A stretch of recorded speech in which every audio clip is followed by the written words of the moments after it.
नमस्कार, स्वागत है आपका। आप देख रहे हैं प्राइम टीवी।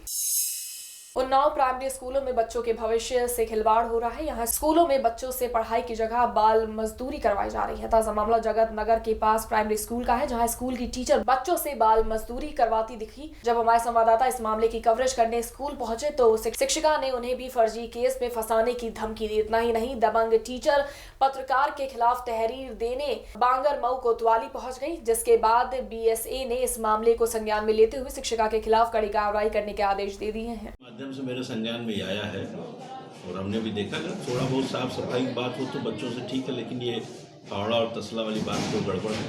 इसके लिए हम उसकी जांच कराएंगे और जो भी उसमें आएगा उसको विरुद्ध कार्रवाई की जाएगी। कहीं शाहजहांपुर में नगर निगम के विकास कार्यों में तेजी लाने के लिए जिला प्रशासन ने अहम बैठक की। इस बैठक में करोड़ों रुपए की योजनाओं को पूरा करने के लिए रूपरेखा तैयार की गई। जिला प्रशासन का कहना है कि नगर निगम के विकास के कार्यों को मार्च तक हर हालत में पूरा कर लिया जाएगा। वहीं इस बैठक में DM के साथ नगर आयुक्त सहित कई अधिकारी भी शामिल हुए। यहाँ DM ने अधिकारियों को सख्त लहजे में निर्देश देते हुए अधूरे कामों को जल्द पूरा करने के लिए कहा। नगर निगम में बहुत सारे विकास कार्य गतिमान हैं। 14 फाइनेंस कमीशन से राज्य सरकार के द्वारा और भारत सरकार के द्वारा भी कुछ आर्थिक सहायता प्राप्त होती है। राज्य वित्त आयोग का भी धनराशि होती है और नगर निगम के अपने संसाधनों से भी बहुत सारे विकास कार्य किए जाते हैं। तो इस बात को आज रिव्यू बैठक रखी गई थी कि कितने कार्य हमारे गतिमान हैं, उनमें से कितने कार्य किए गए और कितने कार्य किन किन कारणों से नहीं हो पाए। प्रतापगढ़ में देवसरा कोतवाली क्षेत्र में अज्ञात बदमाश ने दुकान में घुसकर व्यापारी की गोली मारकर हत्या कर दी। बदमाश का हमला करते समय दुकान में लगे CCTV कैमरे में फायरिंग की घटना कैद हो गई। सूचना पर पहुंची पुलिस ने CCTV फुटेज के आधार पर बदमाशों की तलाशी शुरू कर दी है। पुलिस को मिली जानकारी के मुताबिक व्यापारी से अज्ञात बदमाशों ने फोन करके रंगदारी मांगी थी और पैसे न देने पर हत्या करने की धमकी भी दी थी। प्रतापगढ़ की कुंडा कोतवाली के बकुलाही नदी में एक अज्ञात युवती का शव मिलने से इलाके में हड़कंप मच गया। शव को देखते ही लोगों ने इस बात की जानकारी पुलिस को दी, जिसके बाद मौके पर पहुंची पुलिस ने शव को कब्जे में लेकर पोस्टमार्टम के लिए भेज दिया है। वहीं जांच पड़ताल करने के बाद पुलिस ने मृतका से रेप के बाद हत्या कर शव को नदी में फेंकने की आशंका जताई है। फिलहाल पुलिस मृतका की शिनाख्त करने की कोशिश कर रही है। संत कबीर नगर में महुली थाना क्षेत्र के जमीरा गांव में नहर के किनारे से लापता युवक का शव बरामद हुआ है। लोगों की सूचना पर पहुंची पुलिस ने शव को कब्जे में लेकर पोस्टमार्टम के लिए भेज दिया है। वहीं घटनास्थल पर पहुंचे परिजनों ने हत्या की आशंका जताई है। परिजनों के मुताबिक 2 दिन पहले युवक लापता हुआ था, जिसके बाद उन्होंने पुलिस में गुमशुदगी की रिपोर्ट दर्ज करवाई थी। महुली क्षेत्र के अंतर्गत जमीरा गांव में आज एक शव मिलने की सूचना थी।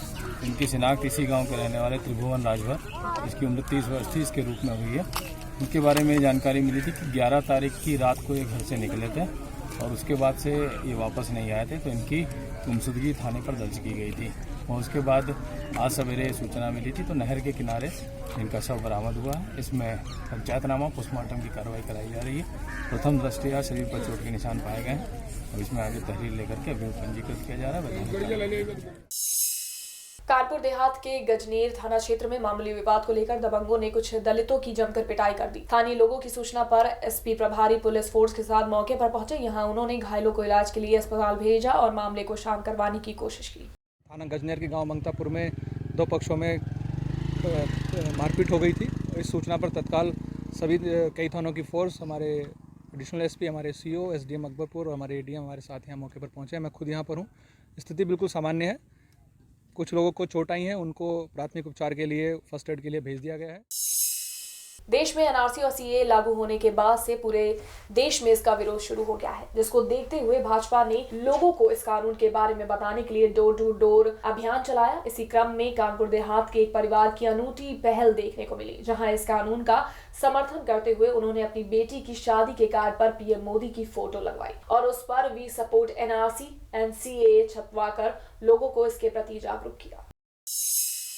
देश के कई हिस्सों में CAA, NRC और NPR को लेकर प्रदर्शन जारी है। यूपी सहित देश की कई जगहें दिल्ली के शाहीन बाग में तब्दील हो रही हैं।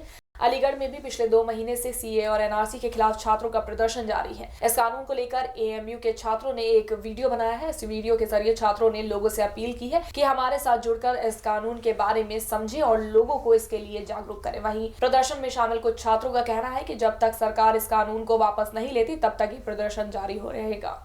संविधान बचाने निकले हैं, हम देश को बचाने के लिए निकले हैं, आओ हमारा साथ दो। उसमें कुछ ऐसा चीज़ नहीं है हम लोग अपनी हम बुलाना चाहते हैं कि जो संविधान को बचा सके हम लोग, क्योंकि इस दौर में संविधान को कुचला जा रहा है, हमारे अधिकारों का हनन हो रहा है। तो हम लोग अपनी तरफ बुलाने के लिए, हम इस लड़ाई को लड़ने के लिए सबको बुलाना चाहते हैं और इस लड़ाई का हिस्सा बनाना चाहते हैं, क्योंकि हम आगे जाकर दिखा सके कि हम संविधान के लिए लड़े थे और आप भी हमारे साथ लड़े। औरैया में सदर कोतवाली पुलिस को बड़ी सफलता हाथ लगी है। दरअसल पुलिस ने लूट के मामले में वंचित चल रहे 2 इनामिया बदमाशों को मुठभेड़ के दौरान गिरफ्तार कर लिया है। पुलिस को पकड़े गए दोनों अभियुक्तों के पास से 2 तमंचे, 1 कारतूस बरामद हुआ है। फिलहाल दोनों अपराधियों के खिलाफ मुकदमा दर्ज कर उन्हें जेल भेज दिया गया है। सुप्रीम कोर्ट के आदेश के अनुसार फिरोजाबाद के न्यायालय परिसर में चेकिंग अभियान चलाया गया, जहां संगीन घटनाओं को ध्यान में रखते हुए जिला जज संजीव फौजदार ने अवैध रूप से चल रही दुकानों का अतिक्रमण हटवाया और आगामी दिनों में कचहरी के सौंदर्यीकरण के लिए भी निर्देश दिए। इसके साथ ही उन्होंने कचहरी के हर गेट पर सुरक्षा के पुख्ता इंतजाम करने के भी निर्देश दिए।